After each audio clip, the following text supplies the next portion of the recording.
उत्तर प्रदेश के सीतापुर जनपद के महोली इलाके में पिछले करीब 4 सालों से बाघ का एक पूरा परिवार विचरण कर रहा है।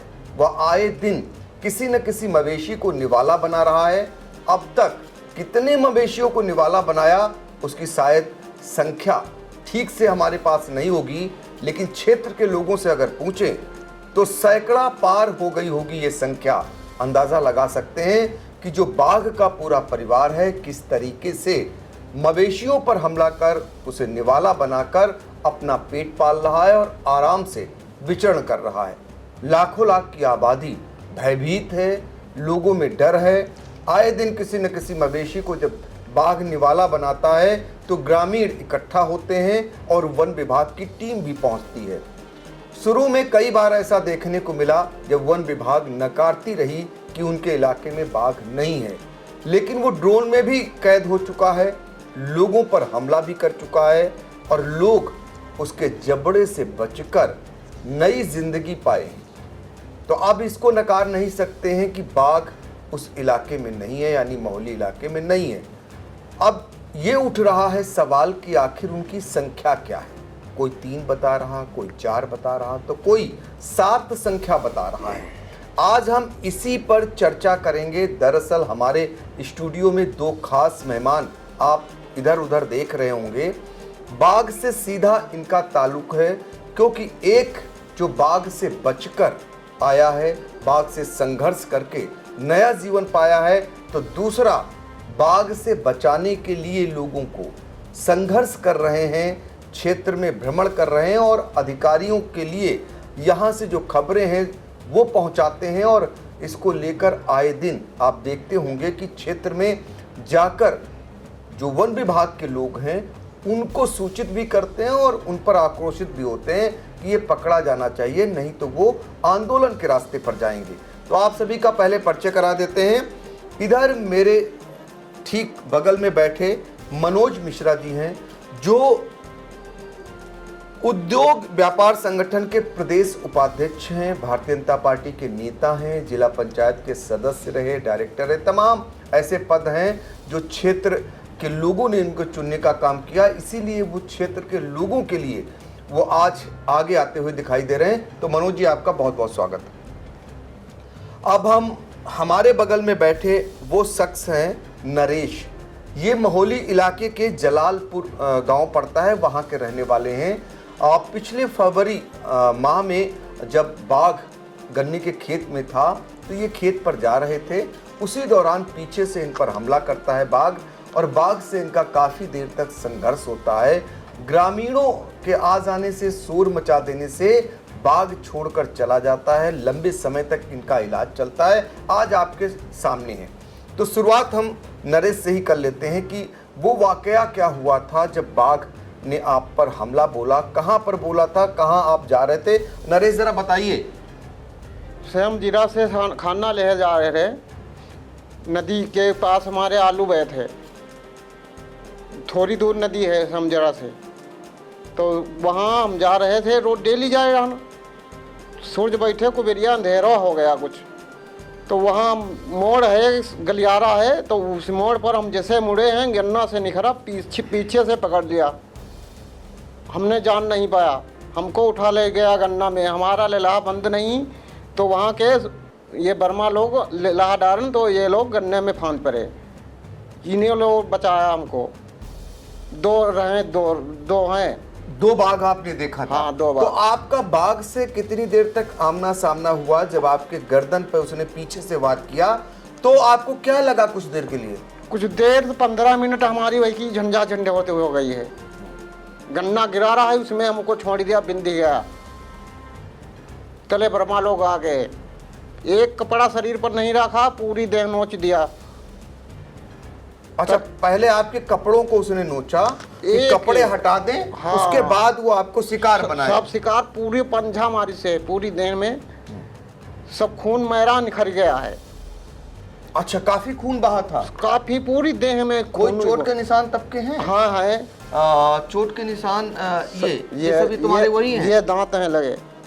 आज भी देखिए ये दांत हैं, दांत के जो निशान हैं हम आपको बाद में क्लोजअप करके दिखाने का प्रयास करेंगे कि बाघ ने कैसे पीछे से पकड़ा। सोचिए जरा, बाघ अगर सामने से हमला करता तो उसी समय शायद इनकी जान जा सकती थी, और अगर ये शोरगुल न मचाते, आसपास के लोग ना आ जाते, तो बाघ इनको निवाला बना देता। इन्होंने अपनी आंखों से बाघों की 2 संख्या देखी।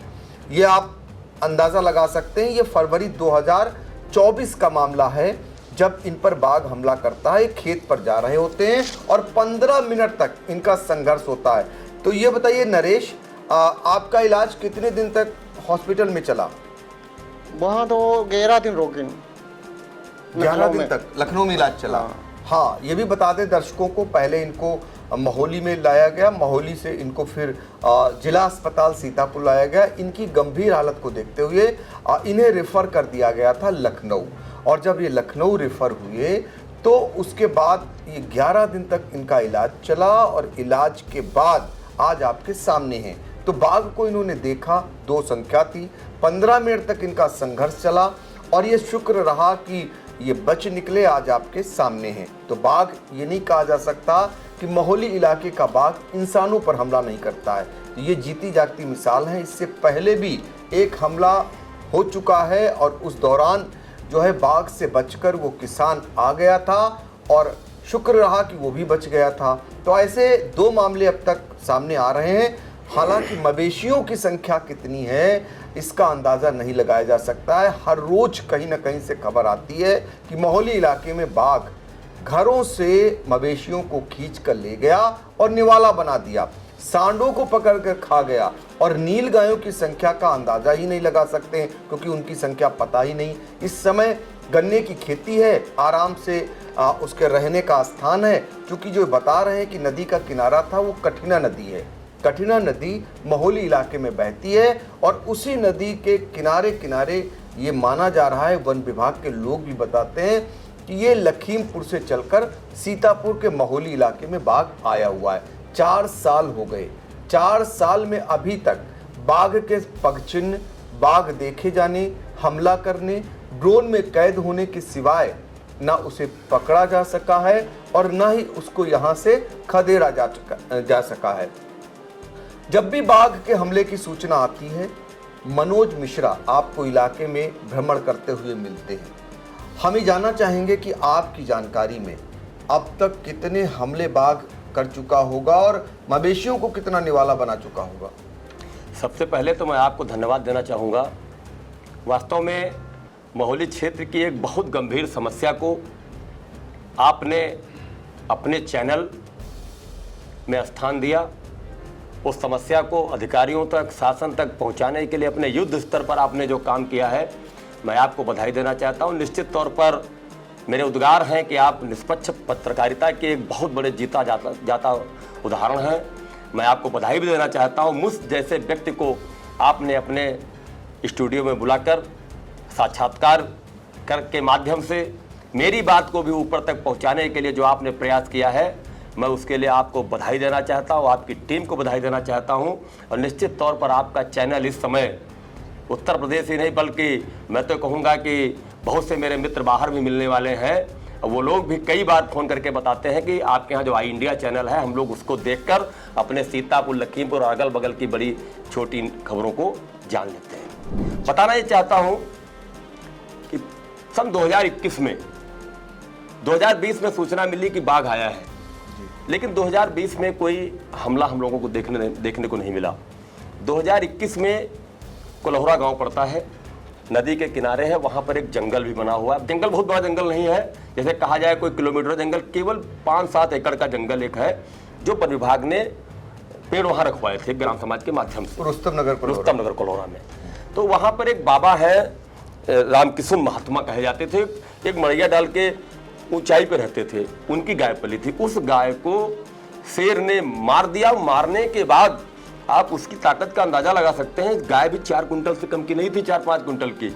उसको कंधे पे डालकर जो लोगों ने देखा, घसीट के कम से कम 200 मीटर तक ले गया। मैं भी पहुंचा था, वन विभाग की टीम थी, फॉरेस्टर भी थे। तो ये लगा कि चलो कोई बात नहीं, पहली बार। उसके बाद थोड़े दिन के बाद 2021 में ही चलरा जो कि महोली के बिल्कुल लगा हुआ है, सब जानते हैं। कोतवाली भी बगल में है और हाईवे के निकट में एक हमारे उजागर रैदास का मकान था, उनकी गाय वो बंधी हुई थी। उस गाय को जिस स्थिति में उस शेर ने मारा है, अगर मेरे पास आज वो वीडियो उपलब्ध नहीं, अगर आपको दे देता तो गाय हमको लगता है कि खूंटे से हिल भी नहीं पाई और पूरा बैठ के उसने वहां पर संपूर्ण गाय को अपना ग्रास बना लिया। उसके बाद में फिर थोड़े दिन के बाद मई जून में एक भुड़िया गांव पड़ता है, वो भी हाईवे के किनारे है। भुड़िया गांव में मुझे सूचना मिली, वहाँ के लोगों ने बताया, एक अशोक मिश्रा है, उन्होंने बताया कि हमारे यहाँ शेर हमारे खेत के बगल में है। मैं क्षेत्र में था, मैं अपनी गाड़ी से वहाँ पहुँचा, वन विभाग के लोग पहुँच गए, भुड़िया के भी लोग थे।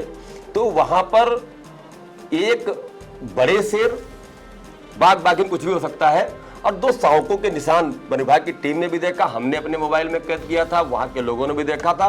फिर एक और वहाँ घटना हुई, एक व्यक्ति उसी गाँव का है, उन्हीं का जिनका खेत था, उनका भाई था, वो कम दिमाग का, यानी पागल नहीं था लेकिन थोड़ा कुछ कम वैसे नए आदमी होते हैं, वो जबरदस्ती गन्ने के खेत में घुस गया। उसने कहा इसके अंदर है, हम लोग हल्ला मचाते रहे। अब वो जब बाहर निकला है तो उसने उसको देखा तो पेशाब उसने वहीं कर दी, कई दिन बीमार रहा, आप ये समझ लीजिए। मैं उसको दिखाई दिया। हाँ, उसको दिखाई दिया। और हमारे यहाँ वन विभाग क्या कर रहा है, घटनाएं इतनी बढ़ रही हैं, जब जैसे 21 में हुआ तो उन्होंने कहा गन्ना है, गन्ना कटेगा, गन्ना कटने के बाद हम इसको पकड़ लेंगे। पहली बात तो ये मानने को तैयार नहीं थे, आज तक मानने को तैयार नहीं थे कि इस इलाके में कोई बाघ है। ये हमारे नरेश बैठे हुए हैं, इन पर हमला हुआ। उसके बाद में श्यामजीरा में बहुत गन्ना कट गया था, थोड़ा गन्ना बचा था, उस गन्ने में बाघ को लोगों ने घेर लिया। महोली की पुलिस, वन विभाग के लोग और हजारों की संख्या में लोग वहाँ पहुँच गए और सुबह से शाम तक लोग उसको घेरे वहाँ बैठे रहे। ड्रोन चलाया गया, बाघ ने झपट्टा मारा ड्रोन पे, पूरी तस्वीरें आप सबको मिली होंगी। फिर क्या हुआ, प्रशासन कोई व्यवस्था न कर सका, वन विभाग कोई व्यवस्था उस समय अगर उसको पकड़ा गया होता, एक तरफ खोल के पिंजरा लगा दिया जाता, कुछ भी किया जाता, निश्चित तौर पे वो पकड़ जाता। लेकिन पुलिस ने वहाँ डंडा दिखाकर पब्लिक को भगाया और उसके बाद तुरंत सबके सामने बाघ निकलकर वहां से भाग गया। देखा लोगों ने, लोग हजारों लोगों ने देखा, हजारों लोगों ने, एक नहीं, मैं बता रहा हूँ। कितनी संख्या थी उस समय? 3 की संख्या बताई जा रही थी। उस समय 3 थी। हाँ। और आपने जब पहले बताया उसमें 4 पग चिन्ह मिले थे। हाँ, 4 पग चिन्ह मिले थे। तो ये देखिए अलग अलग इनके सामने जब इनसे मुठभेड़ हुई नरेश से, तब बाघ की संख्या 2 इन्होंने देखा अपनी आंखों से। जब हमला करता है और जब उसके पग चिन्ह मिलते हैं, मवेशी को निवाला बनाता है, तब उनकी संख्या 4 थी। उसके बाद जब आपके मुताबिक जब लोग घेर लेते हैं एक जगह पर, तब संख्या 3 थी। तो अलग अलग जानकारियां आ रही हैं, आगे भी चर्चा को बढ़ाते हैं। फिर आगे क्या हुआ? उसके बाद में जब लोग बहुत परेशान हुए, इलाका क्या है मैं गांव गिना दूं आपको। इलाका नदी के किनारे पड़ता है, शुरू होता है रुस्तम नगर, कुल्होरा, हर्रैया, फतेहपुर, पकरिया, जहांसापुर, अमृता जिसको अंबारी कहते हैं, महुरुनिया, सीतारामपुर, पचगवा, कटघरा, नन्ही और जमुनिया, भगवानपुर ग्रंट, और उसके बाद में ब्रह्मावली, मूड़ा, पीतमपुर, पचासा, चौवा बेगमपुर, एमिलिया, और इधर से होते हुए कम से कम 70-80 गांव तक इसका आतंक है। और मैं जब से मैंने संघर्ष प्रारंभ किया, मुझे लगा, मैं जिस क्षेत्र से जिला पंचायत सदस्य 2 बार रहा हूं, वो क्षेत्र वास्तव में ये कहिए कि मैं उस क्षेत्र की पूजा करता हूं या वहां के लोग मुझ पर इतना भरोसा करते। पहला जिला पंचायत का चुनाव मैं 500 वोटों से जीता था और दोबारा जिला पंचायत सदस्य का चुनाव मैं 7200 वोटों से वहां जीता था, और वहां की जनता हम पे बहुत भरोसा करती है। मैंने कहा कि जिसका ऋण मेरे ऊपर है, निश्चित तौर पर अगर वो संकट में है तो मेरा दायित्व बनता है कि मैं उनके लिए संघर्ष करूं। अच्छा मनोज जी, आपने बताया कि करीब 80 गांव ऐसे हैं जहां पर बाघ का आतंक है, तो इनकी आबादी लगभग कितनी होगी? आबादी 1 लाख से ऊपर पड़ जाएगी। तो देखिए 1 लाख की आबादी जहां पिछले 4 साल से बाघ को लेकर आतंकित हो, और ये लोगों के द्वारा अलग अलग बताया जा रहा हो कि उनकी संख्या काफ़ी है, क्योंकि जिस तरह से मवेशियों को निवाला बाघ बना रहा है, वो यही साबित करता है कि एक बाघ अकेला 4 कुंटल वजन के मवेशी को कैसे ले जाएगा और अकेले खा लेगा क्या? क्योंकि अक्सर ये देखने को मिल रहा है। तो ऐसे में बाघों की संख्या ज़्यादा है, यानी उनका पूरा परिवार है जो कई बार सामने भी आ चुका है। तो ये अपने आप में चुनौती है और यही शायद कारण है कि अभी वन विभाग की टीम की ओर से कभी बयान आता है कि उसे पकड़ने के लिए प्रयास कर रहे हैं, कभी ड्रोन लगा रहे हैं, कभी पिंजड़ा मंगाने की बात होती, तो कभी टेंकुलाइज करने के परमिशन मिल जाने की बात होती है। लेकिन ऐसा कोई प्रयास आपको करते हुए दिखाई दिया है वहाँ?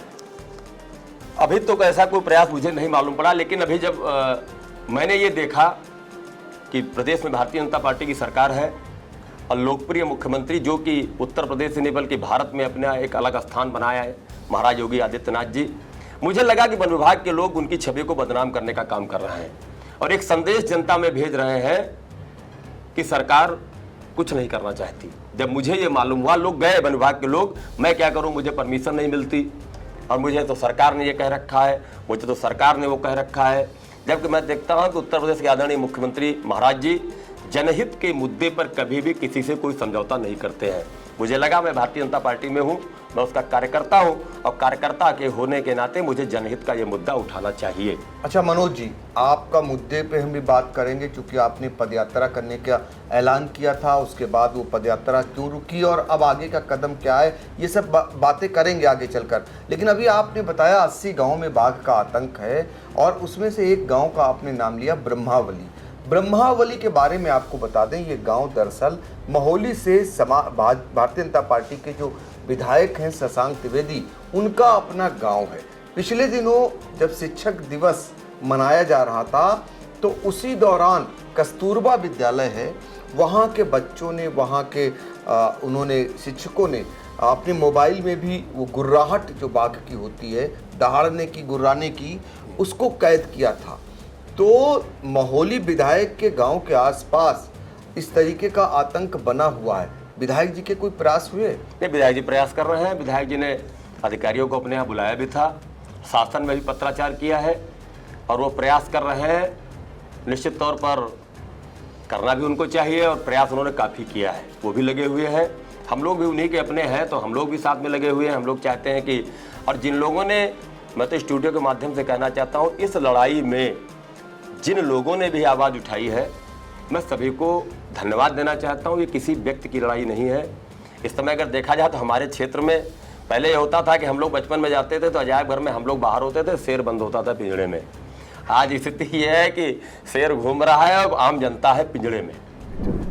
ये आम जनता है पिंजड़े में। देखिए, बहुत बड़ी बात कह दी, ये व्यंग भी एक तरीके का कि किस तरीके से लाखों लाख की आबादी अपने को असुरक्षित महसूस कर रही है। खेतों पर लोग काम करने नहीं जा पा रहे हैं, हाट बाजार नहीं पहुंच रहे हैं और उस इलाके में गुजरना खतरे से खाली नहीं है। नरेश जीता जागता इसका उदाहरण है। खेत जा रहे थे, पीछे से बाघ हमला करता है और पीछे से गर्दन पकड़कर इनको गन्ने के खेत में ले जाता है। 2 बाघों से इन्होंने 15 मिनट तक संघर्ष किया। इनके चिल्लाने पर, चीखने पर गांव के लोग आ गए, शोरगुल मचा। बाघ को लगा होगा जब चारों तरफ से लोगों ने घेर लिया, इनको छोड़कर चला गया। लेकिन ये तो आज बच गए। इस ऊपर वाले का शुक्र कहें या गांव वालों की जागरूकता कहें कि इनके चीखने चिल्लाने पर लोग तत्काल आ गए।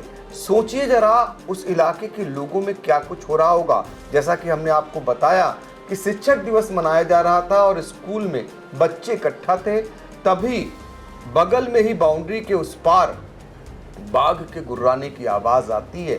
शिक्षक उसे मोबाइल में कैद करते हैं और फिर जो हाल होता होगा बच्चों में, ये शायद अंदाज़ा नहीं लगाया जा सकता। लेकिन महोली से विधायक शशांक त्रिवेदी ने पत्राचार किया, लिखा पढ़ी की, अधिकारियों के साथ बैठक किया और उसके बाद भी अभी बाघ नहीं पकड़ा जा सका है। इस बीच खबर आपको ये भी दे दें कि धौरारा से समाजवादी पार्टी के सांसद आनंद भदौरिया ने भी इस मामले को लेकर सदन में उठाया। मामला लोकसभा तक उठा और आप अंदाजा लगा सकते हैं बाघ और उसका पूरा परिवार आराम से उस महोली इलाके में विचरण कर रहा है। 1 लाख की आबादी करीब भयाक्रांत है और लोगों को इस बात का डर है कि वो तो बाघ है, किधर भी जा सकते हैं। उसका पूरा परिवार है, वो महोली इलाके में भी आ सकता है, आगे बढ़कर पिसावा इलाके में भी जा सकता है। एलिया इलाके में भी आ सकता है, तो आसपास भी कहीं न कहीं लोग भयाक्रांत हैं। अब इस भय को कब दूर कर पाएंगे जिम्मेदार, ये बड़ा सवाल बना हुआ है। पिछले दिनों मनोज मिश्रा ने इसको लेकर एक पदयात्रा निकालने का ऐलान किया था, कुछ दूरी तक चले भी थे। क्या हुआ था? मैंने जिलाधिकारी महोदय और पुलिस अधीक्षक महोदय से मिलकर कहा था कि ये समस्या बहुत बड़ी समस्या है, इसके समाधान का कोई प्रयास किया जाए। मैंने 6 अगस्त को ज्ञापन दिया था और उनके मिलने के बाद मैंने कहा था कि आप लोग इसको पकड़वाने का कोई प्रयास करिए, नहीं तो हम 16 अगस्त को पदयात्रा करेंगे मोहाली से माननीय मुख्यमंत्री जी से मिलने के लिए। मैं अपनी तैयारी करता रहा। उसके बाद में प्रशासन से कोई मुझे समुचित उत्तर नहीं मिला और न ही किसी ने मुझसे संपर्क किया। मैंने माननीय मुख्यमंत्री जी से मिलने का ऐलान किया था, जो उत्तर प्रदेश के हमारे नेता हैं, और मुख्यमंत्री जी के नाम के बाद भी प्रशासन के किसी भी अधिकारी ने मुझसे संपर्क करके ये नहीं कहा था कि आप मत जाइए। मुझे तो एक बात सुनने को मिली, एक अधिकारी हमारे यहाँ के थे, उन्होंने कहा कि अगर वो लखनऊ जा रहे हैं तो जाएं, इसमें मुझसे क्या मतलब है, ये कोई यानी अनौपचारिक बात। तो ये संदेश उनके अंदर था, उनको लगता था कि ये समस्या मनोज मिश्रा केवल अपनी राजनीति चमकाने के लिए करने जा रहे हैं। जबकि मैं यहाँ एक बात स्पष्ट कर दूं भाई साहब, इसका राजनीति से कोई लेना देना, यद्यपि मैं राजनीतिक व्यक्ति हूँ, लेकिन इस मुद्दे का राजनीति से कोई लेना देना नहीं। इस समय जो हम काम कर रहे हैं वो आप एक खौफनाक काम, मुझे भी डर रहता है, जहाँ घटना होती वहाँ उस दायरे में पहुँच जाना, गाँव के लोग भी पीछे भागते हैं। पीतमपुर में मैं गया था तो वन विभाग की टीम और भीड़ के सामने शेर दहाड़ा, तो वन विभाग वाले आगे आगे, उसके बाद हम लोग पहुंच गए वहां पर। मैंने पदयात्रा प्रारंभ की सुबह। जब सुबह मेरी भीड़ इकट्ठा होने लगी, बाबा बैद्यनाथ से मैंने प्रारंभ की थी, तब हमारे पास प्रशासन से फिर भी कोतवाल साहब, हमारे जो श्री विनोद मिश्रा जी, वो हमारे पास आए, बोले क्या करना है बताइए। तो हमने कहा करना कुछ नहीं, हमको जाना है वहाँ तक। तो बोले किसी तरीके से अगर यहाँ कुछ हो जाए। तो हमने कहा देखिए, हम किसी से लड़ाई करने तो निकले नहीं हैं, हम निकले हैं अपनी समस्या के समाधान के लिए। और हमारे नेता हैं आदरणीय मुख्यमंत्री जी, मुख्यमंत्री से बड़ा कोई है नहीं। तो ये समस्या जो प्रशासन दबा रहा है, मैं उनके कानों तक पहुंचाने का काम करूंगा। मैं वहां से निकल दिया। जब भीड़ ज्यादा हो गई हमारे साथ, और उस कार्यक्रम में मैं आज आपसे बताना चाहता हूं, किसी के लिए न तो कोई वाहन उपलब्ध कराया गया था, न ही एक पैसा किसी को डीजल या पेट्रोल का। कसम खा के बता रहा हूं, गांव के लोगों से आप पूछ लीजिए, सब अपनी स्वेच्छा से आए थे। जबकि मैंने स्वेच्छा कहें या बाघ की भय कहें, भय के कारण लोग कह रहे थे करो या मरवाद भी कहते हैं। तो लोग ये चाहते थे कि समस्या के लिए कोई संघर्ष करे। मैंने बहुत इंतजार किया, जैसे कुछ लोगों ने कहा नेता, तो हमने कहा आप आइए, आप आगे चले, मैं आपके पीछे चलूंगा। मैं वहां से चल दिया। जब भीड़ ज्यादा हो गई, निकल पड़े, तब जाकर यहाँ के जो अधिकारी थे उन्होंने, मैं अपने बाबा बैद्यनाथ से और तहसील तक लगभग 2.25 किलोमीटर का सफर हम लोगों ने पैदल तय किया। गर्मी बहुत ज़्यादा थी। और उसके बाद में एसडीएम साहब और हमारे जो डीएफओ तो नहीं पहुंचे थे, एसडीओ जो हैं वो, और कई अधिकारी वहां पर पहुंचे। उन लोगों ने हमको बताया कि हम इस लड़ाई में आपके साथ हैं और आपकी बात को मुख्यमंत्री जी तक पहुंचाएंगे। एक काम हुआ उस पदयात्रा में। पहले ये कह रहे थे ट्रैंकुलाइज करने का आदेश शासन नहीं करता, लेकिन इतना हुआ उस पदयात्रा से, उसी दिन रात को शासन ने ट्रैंकुलाइज करने का आदेश इनको दे दिया। और डॉक्टर्स की टीम भी हमारे यहाँ पहुंची थी, डीएफओ भी पहुंचे थे और कई लोग पहुंचे थे। लेकिन मैं एक चीज़ कहना चाहता हूं कि मेरे संघर्ष करने के बाद मैंने वहाँ पर 1 महीने का समय इन्होंने मांगा, मैंने 1.5 महीने का समय दिया।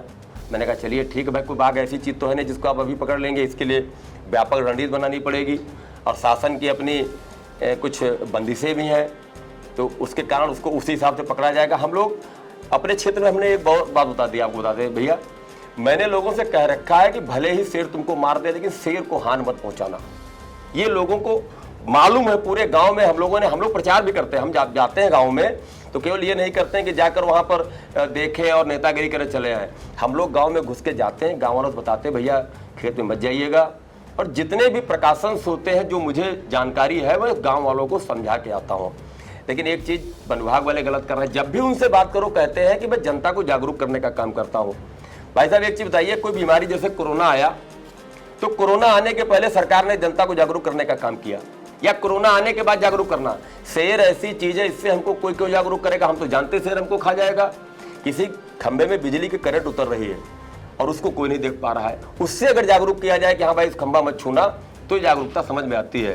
लेकिन शेर से हमको क्यों जागरूक जनता को कोई करने का काम कर रहा है।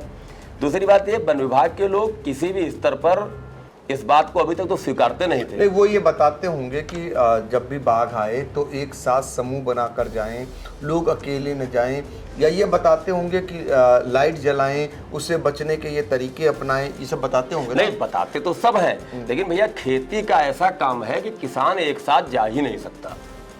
यानी कोई वहां तो ये तो है नहीं कि एक आदमी जा रहा 50 आदमी चलेगा उसके साथ काम करके चले। हर आदमी अगर घर से समूह में निकलेगा तब भी उसके खेत बटे हुए हैं। अच्छा मनोज जी, ये तो बातें हो गई आपकी, जो आपने प्रयास किया, उसके बाद क्या कर रहा है वन विभाग, ये सभी जानते हैं कि अगर पकड़ने का गंभीरता से प्रयास होता या टेंकुलाइज करने का प्रयास होता तो शायद वो दिखाई देता। अभी तक वन विभाग की शायद जो प्रयास था कि ये जो भटक करके आया है बाघ का पूरा परिवार, ये वापस फिर से जहाँ से भटक कर आया, यानी लखीमपुर जंगल से आया, वापस चला जाए।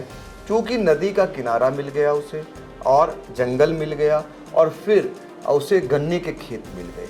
अब बाघ को आराम से शिकार भी मिल जा रहा है, कभी वो सांड का शिकार कर दे रहा है, तो कभी मवेशी को शिकार बना ले रहा है, तो कभी जो नील गायें हैं, नील गायों को खाकर अपना पेट भर ले रहा है।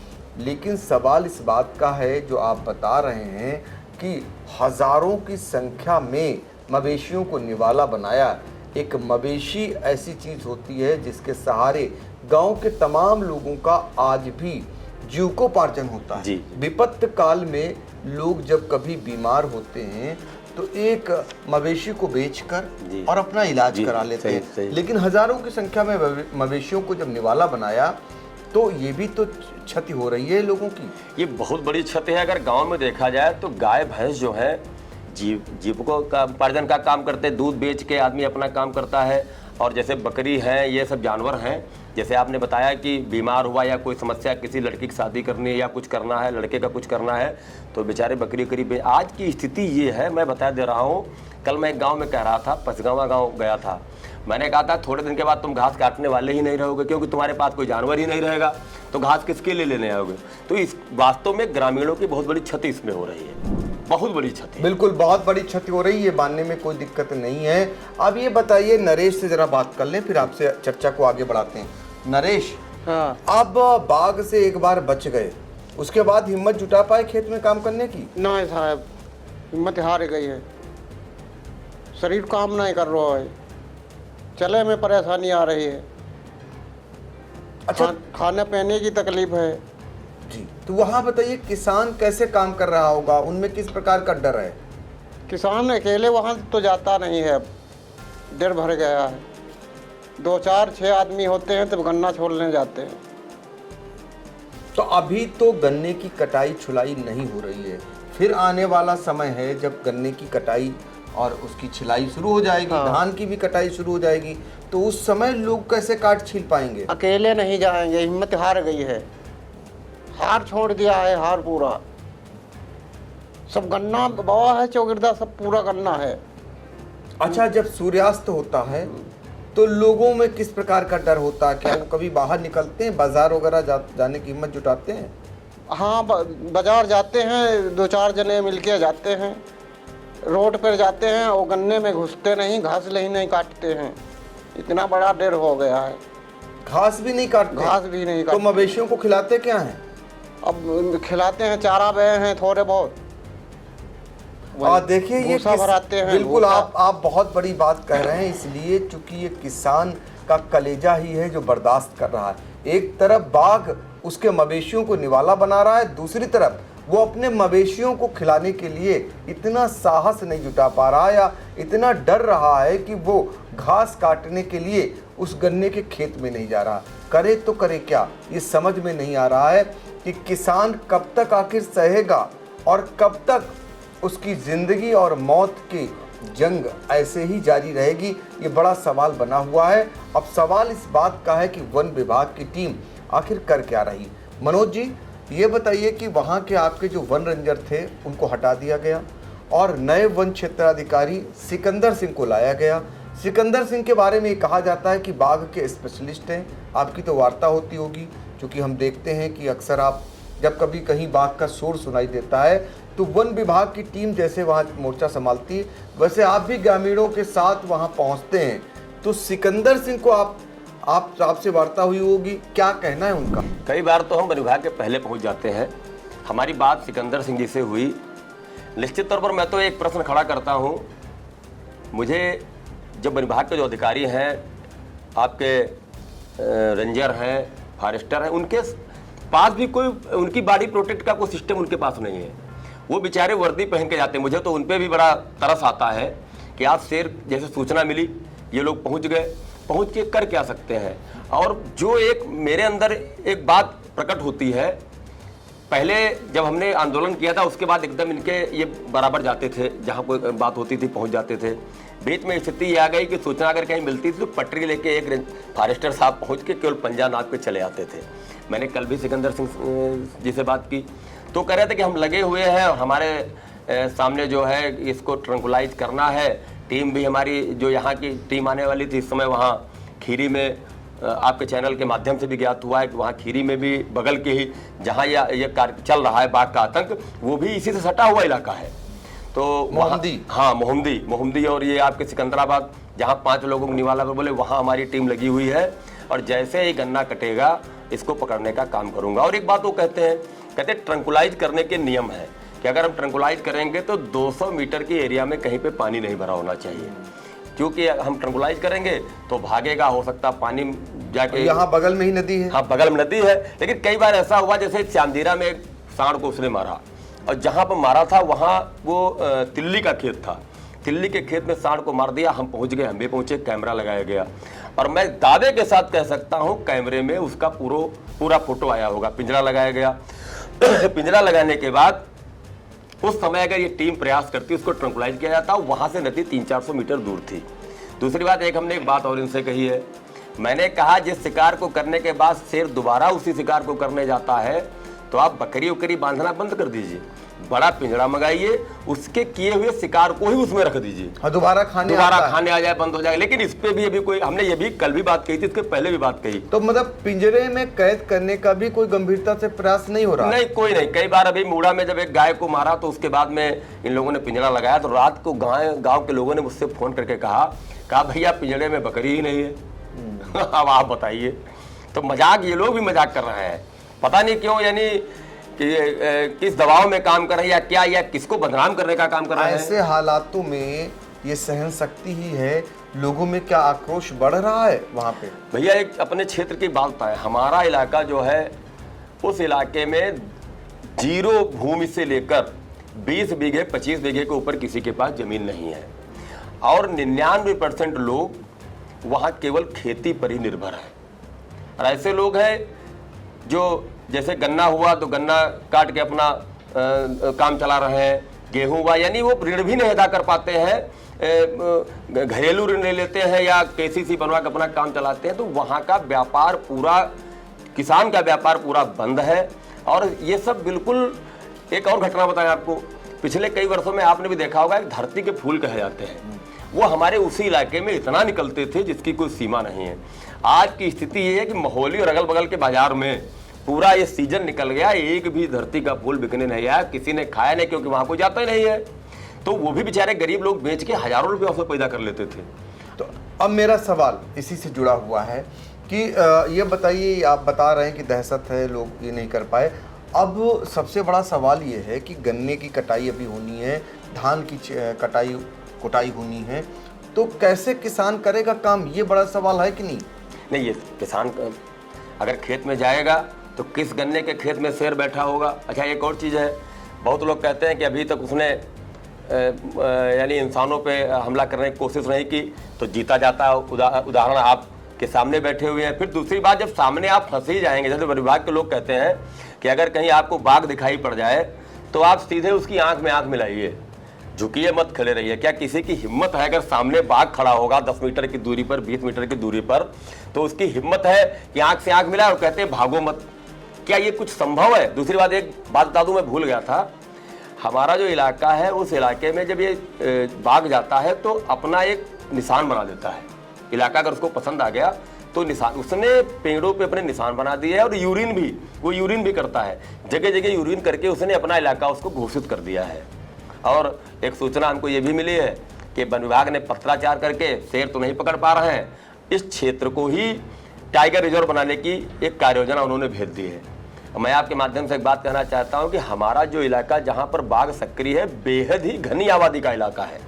वहां 100 मीटर पे गांव है।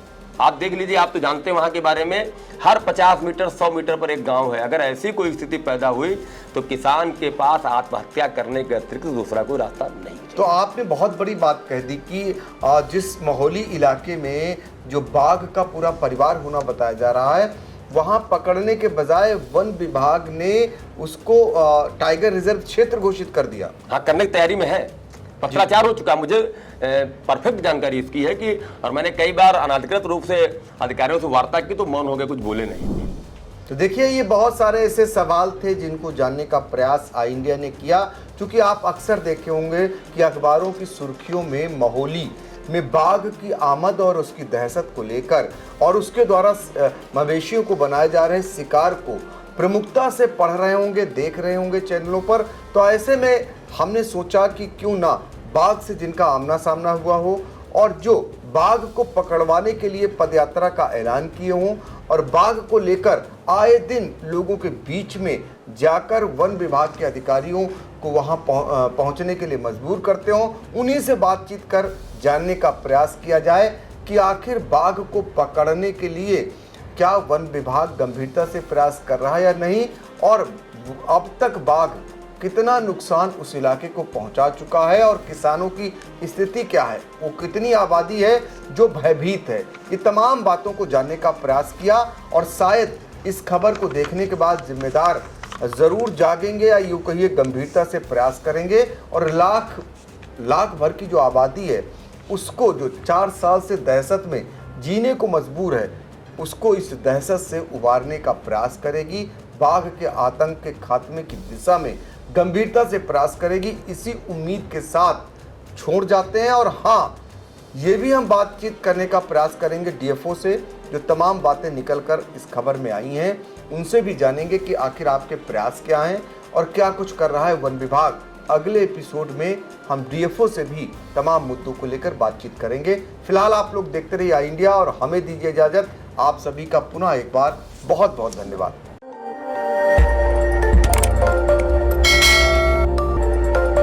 खबर आपकी, नजर हमारी। देखते रहिए आई इंडिया।